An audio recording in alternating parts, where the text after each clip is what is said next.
민수기 12장 1절에서 8절 말씀.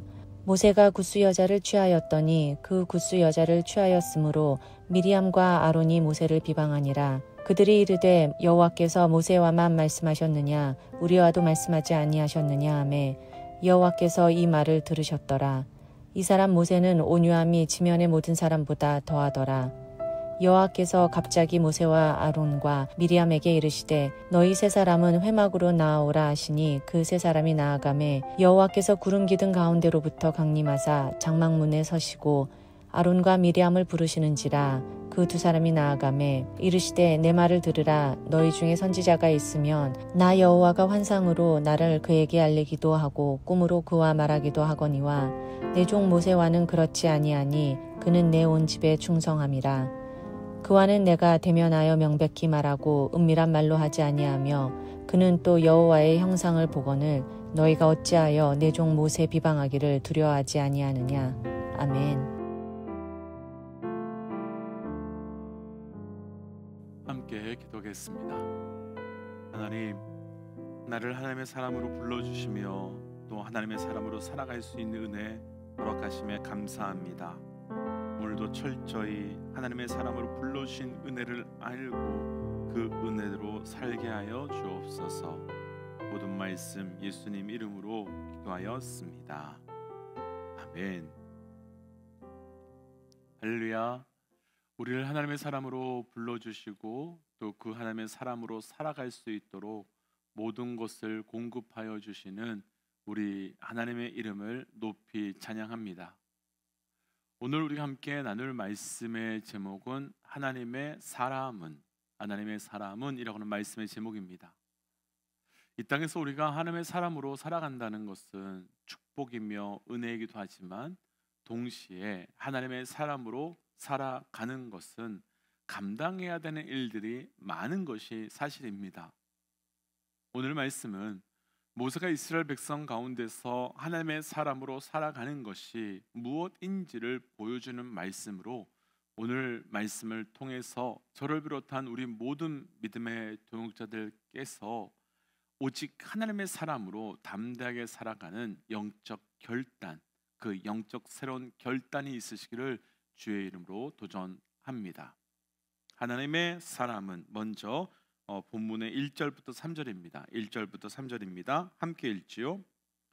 모세가 굿수 여자를 취하였더니 그 굿수 여자를 취하였으므로 미리암과 아론이 모세를 비방하니라. 그들이 이르되 여호와께서 모세와만 말씀하였느냐 우리와도 말씀하지 아니하였느냐 하매 여호와께서 이 말을 들으셨더라. 이 사람 모세는 온유함에 지면의 모든 사람보다 더하더라. 아멘.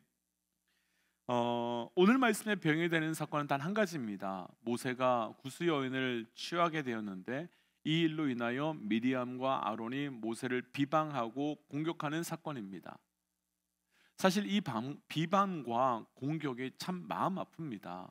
왜냐하면 어제 말씀에서는요, 백성들이 모세를 원망하고 비난하는 사건이었다면 오늘 말씀은 가족들이, 그것도 어떤 일이 있어도 끝까지 자신과 함께할 수 있는 형제들이 자신을 공격하며 비방하는 일이기 때문입니다. 그렇다면 우리는 여기서 한 가지 질문할 수밖에 없습니다. 왜 모세는 굿수 여인과 결혼한 것일까? 분명 모세는요, 굿수 여인을 취했을 때 이런 비난과 공격이 분명히 있을 것이라는 것 알고 있었을 텐데 왜 굳이 굿수 여인을 취하여서 결혼한 것이겠습니까? 사실 당시의 상황을 보면 미리암이나 아론이 모세를 비방하는 것 충분히 이해됩니다. 왜냐하면 당시 굿수 사람은요, 흑인 사람이고요, 이스라엘에서 가장 천한 노예이며 종으로 끌려온 이방 사람이기 때문입니다. 모세가 그런 사람들과 결혼하니 모세의 누인 미리암이 어떻게 이스라엘의 리더, 아니 가장 선두에 있어서 하나님의 말씀 앞에 모범을 보이며 하나님의 말씀을 증거해야 되는 너가 이방인과 그것도 종과 결혼할 수 있느냐며 비방한 것입니다. 그렇다면 왜 모세는 다른 사람과 결혼할 수 있을 텐데 굳이 이런 말까지 들어가면서 이 여인을 취하여 결혼했을까? 왜 비난받을까? 우리가 조금 전에 3절 말씀에서 읽었지만 왜 이 사건 이후에 하나님께서는 굳이 모세의 온유함이 지면에 모든 사람보다 더 승하다라고 말씀하셨을까요? 이유가 있습니다. 이제 그걸 찾아가 볼게요. 하나님께서는 이 사건을 통해서 마치 호세아 선지자가 고멜이라고 하는 음란한 여인을 아내로 삼아서 끝까지 포기하지 않고 순결한 아내로 만들겠다는 메시지를 주신 것처럼, 모세가 결혼한 이방 여인이자 종인 구스 여인은 바로 하나님을 버리고 떠나 살았던 이스라엘 백성을 상징하는 것으로, 모세는 우리를 구원하기 위해 십자가에서 죽기까지 순종한 예수님을 보여주는 모델의 사건이기 때문입니다. 오늘 이 말씀의 사건에서요, 모세는 내가 왜 이런 비난까지 받으며 이런 여인과 결혼해야 됩니까? 라고 하나님께 묻거나 따지지 않습니다. 또 자기를 비난하는 형과 누나를 향해서도 어떤 반응도 하지 않습니다. 모세는 다 순종했고 다 받아들였습니다. 분명히 모세는 다 거부하고 내 마음대로 선택할 수 있을 만한 능력과 위치가 있었음에도 불구하고 나를 부인하고 하나님의 뜻에 완전히 두 손 들고 하나님께 항복하며 철저히 순종했습니다. 그리고 바로 그때, 그러니까 순종하지 않을 능력이 있었지만 그럼에도 불구하고 완전히 하나님의 뜻에 순종한 모세를 향해 하나님께서는 지면의 모든 사람들보다도 모세의 온유함이 더하다라고 말씀하고 있는 겁니다. 그렇다면 하나님께서 왜 이 사건 다음에 모세를 향해서 온유하다고 하셨는지 이해가 됩니다. 모세의 온유함이 모든 사람보다 더하다고 한 것은 자기를 공격하는 형과 누이의 공격을 참았기 때문이 아닙니다. 온유는 그런 성품의 문제, 성격의 문제가 아닙니다. 온유는 나를 향한 뜻과 부르심 알고 그 길로 가기 위해 나를 부인하고 순종하며 그 뜻 앞에 완전히 통참을 받아서 그 뜻을 이루어 사는 것이 온유인데, 지금 모세가 바로 그런 삶을 살고 있기 때문인 것입니다. 그래서 오늘 말씀에 나눌 첫 번째 하나님의 사람은 바로 온유의 사람이며, 이 땅에서 살아가야 되는 저와 우리 모든 믿음의 동역자들 또한 하나님의 사람으로 온유한 삶을 사시기를, 온유한 인생으로 살아가시기를 주의 이름으로 도전하며 축복합니다. 이미 아시겠지만 온유에 대해서는 예수님께서도 이미 말씀을 나누셨는데요. 우리 함께 마태복음 5장 5절 함께 읽어볼까요? 마태복음 5장 5절입니다. 온유한 자는 복이 있나니 그들이 땅을 기업으로 받을 것이미요. 아멘. 우리가 너무 잘 아는 팔복의 말씀입니다. 온유한 자는 복이 있다라고 말합니다. 예수님 당시에 헬라어로 온유를 프라우스라는 단어를 사용하는데요, 그 뜻이 야생마를 길들이다라는 뜻이었다고 합니다. 야생마가 길들여지지 않았을 때는 거칠고 자기 마음대로 합니다. 그런데 그 야생마가 길들여지고 나면 주인의 말을 듣기 시작합니다. 엄청난 힘이 있었음에도 불구하고 뛰라고 하면 뛰고 멈추라고 하면 멈춥니다. 주인의 말을 듣지요. 그래서 예수님 당시에 온유라는 그 프라우스는 엄청나게 크고 강한데, 그 강함이 주인에 의해서 잘 길들여지고 다스려질 때에 사용하는 의미였습니다. 또 히브리어로 온유는요, 아나부나라는 단어를 쓰는데, 그 말은 대답하다라고 하는 아나라는 말에서 나왔다고 합니다. 그래서 히브리어에서 온유는 부르면 대답하는 사람이라는 뜻으로 일반적으로 종이라는 뜻을 가지고 있었답니다. 그렇다면 히브리어와 헬라어 두 단어가 조금씩 다르긴 하지만 공통된 의미가 있는데, 충분한 능력과 힘이 있지만 주인에게 스스로 순종한다라는 의미로, 그럼 왜 하나님께서 모세에게 온유한 자라고 하셨는지 충분히 이해가 됩니다.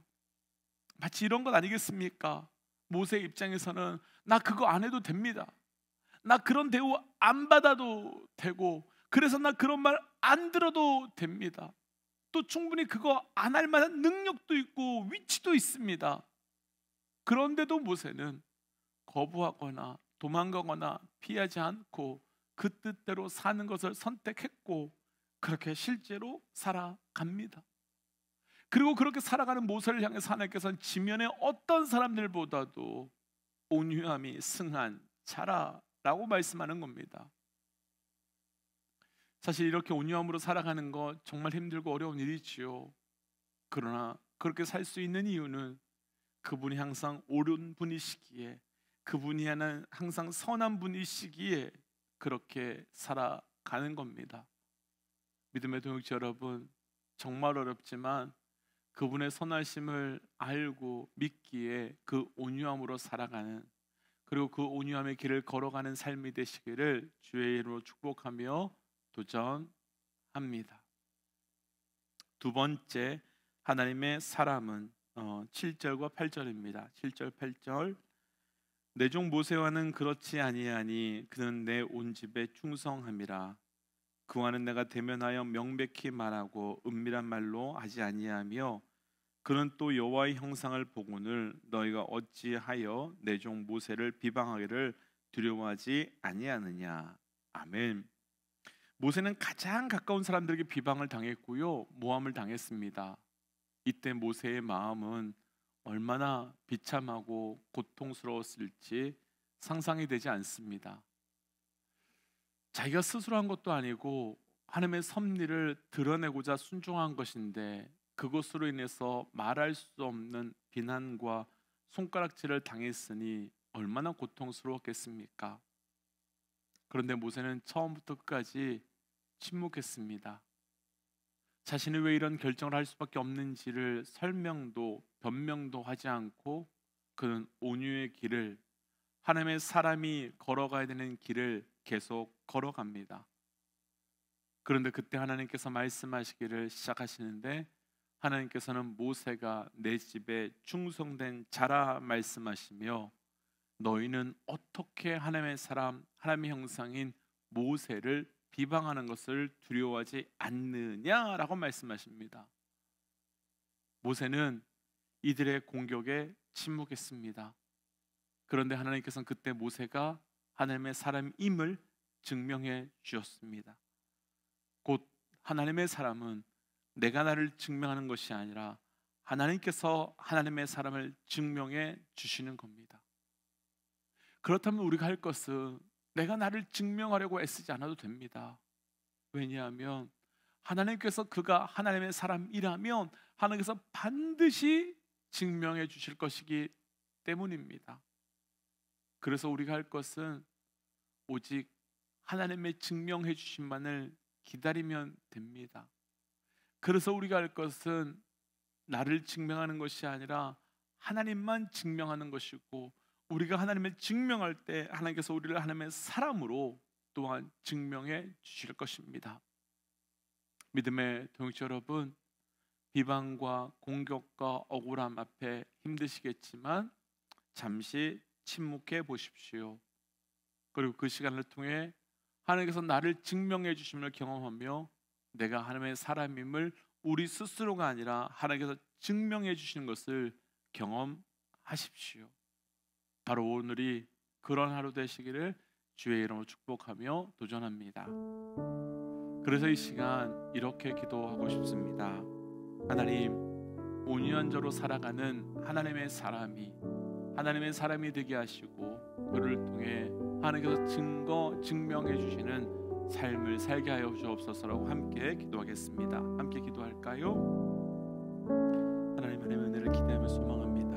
아버지 말씀하여 주시옵소서. 주의 놀라운 섭리의 은혜가 우리 가운데 펼쳐지고 그래서 하나님의 사람으로 온전히 살아갈 수 있도록 은혜 더하여 주시옵소서. 다른 것으로 살아가는 것 아니라 하나님의 사람으로 온전히 충만함으로 노력하기 원합니다. 하나님 말씀하여 주시옵소서. 하나님, 오직 하나님의 사람으로 살아가는 자 되기 원합니다. 말씀하여 주시고 그 말씀하여 주심을 통하여 하나님의 사람으로서 온전히 살아갈 수 있는 은혜를 누리게 하여 주옵소서. 내가 나를 증명하는 것이 아니라 그분이 나를 증명하여 주시는 것을 누리게 하시고 그분이 나를 증명하여 주실 때 우리가 온전히 하나님을 증거하며 살아가는 역사의 사람 될 수 있도록 인도하여 주옵소서. 이 모든 말씀 예수님 이름으로 기도하였습니다. 아멘. 믿음의 동역자 여러분, 오늘 하루 하나님의 사람으로 사십시오. 그 하나님의 사람으로 살아갈 때 주께서 또한 우리를 증명해 주실 줄 믿습니다. 함께 선포하고 삶의 자리로 또 기도실로 나아가지요. 함께 선포하겠습니다. 하나님은 살아계십니다. 아멘. 승리하십시오. 함께 기도하겠습니다.